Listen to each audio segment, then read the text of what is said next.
Assalamualaikum warahmatullahi wabarakatuh. Hello guys, my name is Ahmad Roufansyah, and today I'm going to be talking about a case study titled The Young Architect's Dilemma.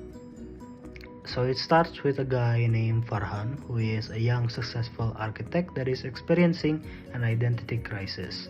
Why? Because despite his successful career, he still feels empty and he begins to question his purpose in life, because it feels that all of his achievement doesn't bring him inner peace. And because of this, he decided to spiritually go examine his belief, which is Islam, which then he later on learns that life is not a coincidence, and he also learns about a power more powerful than all. And because of this, he decided to begin disciplining himself by praying 5 times a day and sharing to those who are in need, until one day his company that he works at asked for him to design a building which is ethically questionable. And due to this, Farhan then seeks legal basis for his stance by examining provisions from Quran and Hadith, consulting to Islamic scholars, and also making logical considerations with the Islamic law. As a Muslim, Farhan is known to be a polite and honest boss, until one day tension arises when one of his staff that is different religions from him talk about the schedule for using the break room as a prayer room. And because of this, Farhan needs to find a way to resolve this conflict, but also focusing on the mutual respect between other religions and still having the sense of brotherhood with his Islamic fellow Muslims at work. So the first problem here that we can see is that Farhan's identity crisis. That despite his success, he still feels empty and questions his life. In Islam, this reflects a misunderstanding of the purpose of human existence that Allah states in the Quran, Surah At-Dariyat, verse 56, which you can see above, and it translates to, "And I did not create jinn and mankind except to worship me."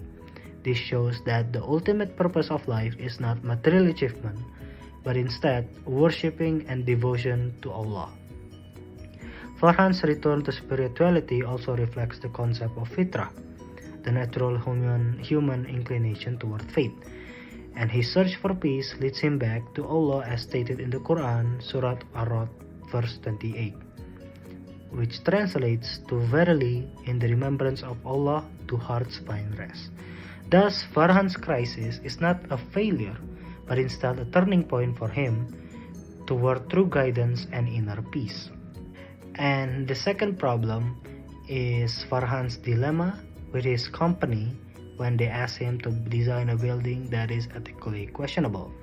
In Islam, they teach that all professional activities must be halal and ethically sound, as is said in Surah Al-Ma'idah, verse 2, that translates into, "And cooperate in righteousness and pity, but do not cooperate in sin and aggression." This verse is clearly prohibits involvement in wrongdoing, even indirectly. Even though Farhan's approach is correct because he seeks guidance from not only Quran, he also seeks in Hadith, Islamic scholar, and also finding logical reasoning with the Islamic law. And this action align with the objective of Islamic law, which aim to protect religion, life, intellect, lineage, and wealth. If the project promotes harm or immorality, Farhan is not only allowed but obligated to refuse participation, because it shows that Islam prioritizes ethical integrity rather than just financial gain. The third problem is the religious tolerance and the workplace conflict that he is having.